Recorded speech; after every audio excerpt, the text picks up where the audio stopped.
சிவாய நம. அடியார்கள் அனைவருக்கும் அடியேனது வணக்கங்கள்.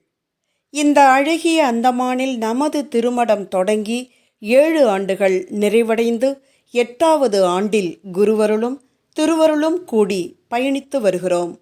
நமக்கான ஞான நூலாக திருவாசகமும் ஞான குருவாக மணிவாசகப் பெருமானும் நம்மை இதுவரை நல்ல முறையில் வழிநடத்தி வருகிறார்கள். ஆனி மகம் மணிவாசகப் பெருமான் இறைவனோடு இரண்டரக் கலந்த நன்னாள்.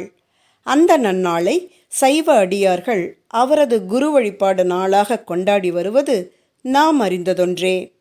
ஆனால் நமது திருமடத்தில் கடந்த 7 ஆண்டுகளாக மணிவாசகப் பெருமான் முக்தி பெறுவதற்கு முதல் நாள் இரவு, அதாவது ஆனி ஆயில்யம் அன்று மணிவாசகர் சொல்லச் சொல்ல இறைவனே திருவாசகத்தை தம் கைவருந்த எழுதிய அந்த நன்னாளை திருவாசகம் மலர்ந்த நன்னாளாக அன்று இரவு முழுக்க திருவாசக முற்றோதல் செய்து வருகிறோம்.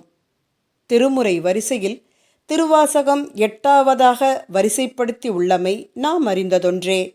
இந்த வருடம் நமது தவச்சாலைக்கு 8வது ஆண்டாக இருப்பதால் நமது ஞான நூலான திருவாசகத்தை நாமும் நமது கைகொண்டு எழுத வேண்டும் என திருவருள் திருவுளம் புரிந்துள்ளது. ஆகையினால் வரும் சித்ரா பௌர்ணமி 12/5/2025 திங்கட்கிழமை அன்று முதல் தொடங்கி ஆனி ஆயில்யம் 28/6/2025 அன்று மாலை 6 மணிக்கு நடைபெறவுள்ள திருவாசக ஞான வேள்வியான திருவாசக முற்றோதலில் கலந்து கொண்டு தங்களது கரங்களால் எழுதிய திருவாசகத்தினை குருநாதருக்கு சமர்ப்பித்து திருவருள் பெறுமாறு பணிவோடு கேட்டுக்கொள்கிறோம். இறைவன் எழுதிய திருவாசகத்தை நாமும் எழுதி 2 8 உணர்ந்து குருவருளோடு திருவருள் பெறுவோம். திருச்சிற்றம்பலம்.